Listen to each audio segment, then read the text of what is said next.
El tema de hoy será máximos y mínimos,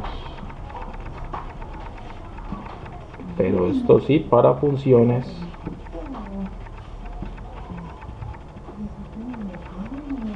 en dos variables, ¿no? F de x, y. Pues bien, nosotros ya hemos visto esto en el cálculo 1. Para funciones en una variable teníamos curvas y igual a f de x. Las curvas, uno podía calcular estos punticos que están el punto más alto, el punto más bajo. Podían haber dos, por ejemplo este punto y este punto son altos, son los más altos, pero hay uno que es más alto que otro. Bueno, se llama máximo relativo, máximo absoluto, máximo relativo.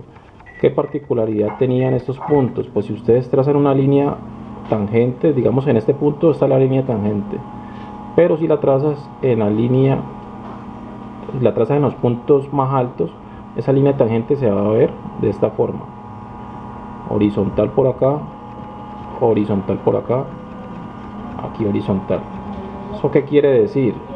Que cuando tenemos los puntos más altos, aquí se da un punto P, este punto P es un máximo. O cuando tenemos un punto acá también, tenemos una línea horizontal, en el punto más bajo tenemos línea horizontal, entonces aquí se va a dar un mínimo. Y recuerden que la derivada de una función es la pendiente de esa línea tangente. Estas líneas tangentes tienen pendiente y esa pendiente se halla con la derivada. Si la línea es horizontal, pues la pendiente es 0. En últimas, si yo quiero calcular los puntos máximos o mínimos de una función, lo único que hago es derivar la función e igualar esto a 0. Bien, esto para curvas, esto es cálculo 1. Ahorita en el cálculo 2 vamos a tomar ahora funciones de esta forma: z igual a f de x, y.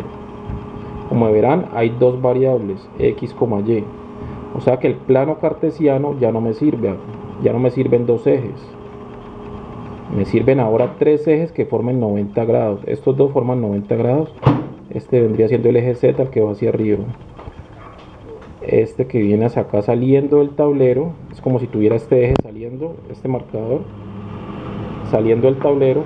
Entonces ese se llama el eje x. Y el que queda horizontal sería el eje y.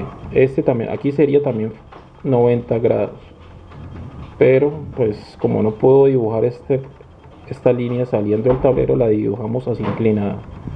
Esto aquí se llama el espacio R3. Mientras que para las funciones en dos variables, en una variable, perdón, x, el espacio era R2.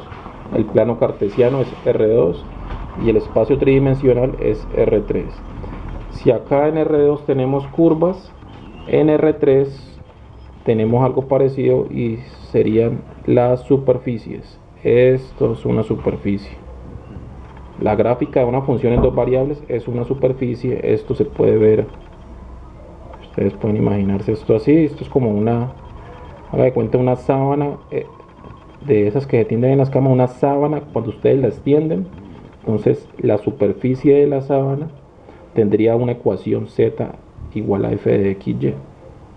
Saber esa ecuación, pues bueno, eso ya es otro problema, pero todas las gráficas en dos variables van a tener este tipo de gráficas, funciones en dos variables. Nosotros ya hemos visto otras gráficas, por ejemplo esta, el paraboloide es una superficie que tiene su ecuación z igual a f de x, y. La esfera también es una superficie, la esfera es una superficie. El elipsoide es otra superficie.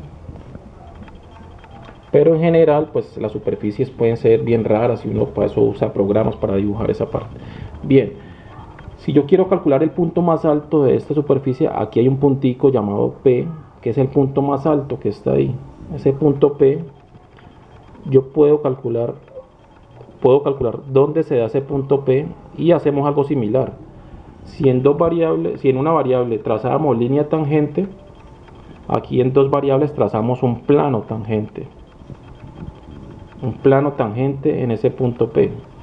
El plano tangente será horizontal. Aquí era la línea, es horizontal. La línea tangente horizontal. Acá es el plano tangente. El plano tangente es horizontal si la derivada de la función es igual a 0. Este símbolo derivada es el que vamos a empezar a trabajar hoy. En una variable la primera derivada se denota así, f', pero en dos variables la primera derivada se denota con un vector gradiente. Este vector gradiente se llama el gradiente de f. Viene definido de esta forma: gradiente de f sería el vector formado por las primeras derivadas parciales, fx y fy. Entonces el vector gradiente serían de dos componentes. Acá digo que el vector es igual a 0. Mire que esto es un vector y este 0 también es un vector. No es el 0 de los reales.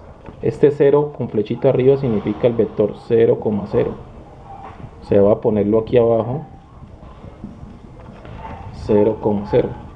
Y si yo quiero igualar el gradiente a 0, significa que este es igual a 0 y este es igual a 0.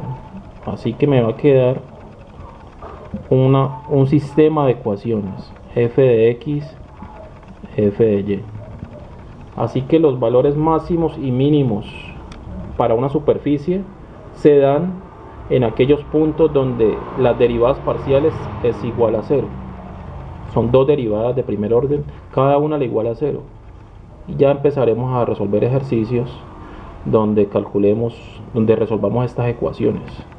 Bien, ahorita continuamos con un ejemplo y un teorema.